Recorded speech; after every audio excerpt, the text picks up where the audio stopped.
I know a little bit of your thoughts of venture capital, but my question is going to be more around if would you think it's a good idea for founders that don't have built any personal equity yet and feel that raising venture capital can be like a faster route to having a little bit of equity in their lives? Or do you think it's I think not that's advisory? a fallacy. Look, you need money from somewhere to start your business. I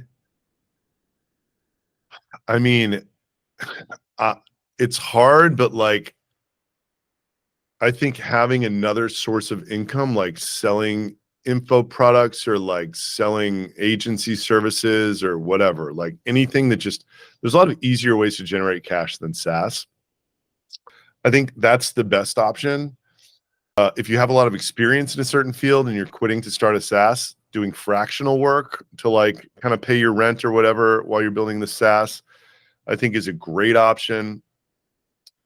Look, I think you can raise money from friends and family and it'll treat you very differently than venture capital. And it will like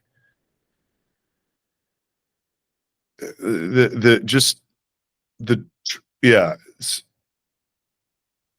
The idea that if someone gives you money that you will then burn on your company, like at the end of that, you will have any kind of net worth is just a flawed way of looking at reality.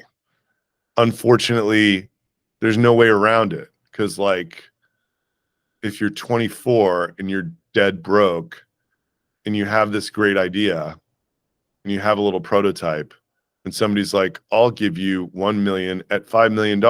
And you're like, oh, wow, I'm now worth $4 million. It's like, that's like the trick that people get duped on the whole way up, you know? But yeah, it's just a weird thing about the perception of wealth that I don't think,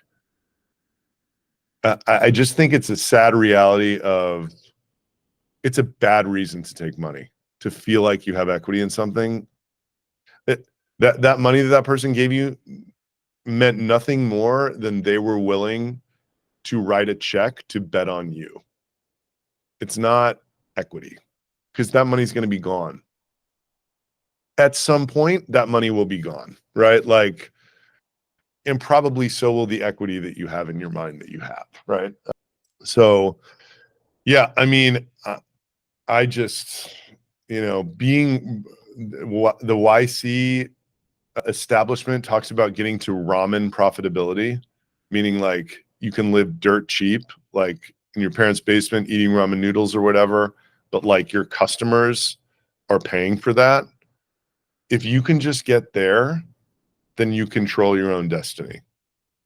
Any other way, you don't. And it's hard to appreciate the fact that how powerful that is if you've never been in that situation, right? Because investors pitch themselves as helpful and they're just not, right? You know what I mean? Like, yeah, I don't know how else to say it. Like, what is helpful is like you working with your customers and making your product and go-to-market motion better. And doing that and staying super lean for way too long is what will speed you up, and like money never does. Money is not going to speed you up until, in my opinion, you are super lean. You have other channels that you've proven out that you know that you can just deploy capital at and they'll work. That's when money will speed you up. Otherwise, you'll hire bad people. In the beginning, it's like, who's going to come work for you? You'll hire bad people. You add a bunch of management layers.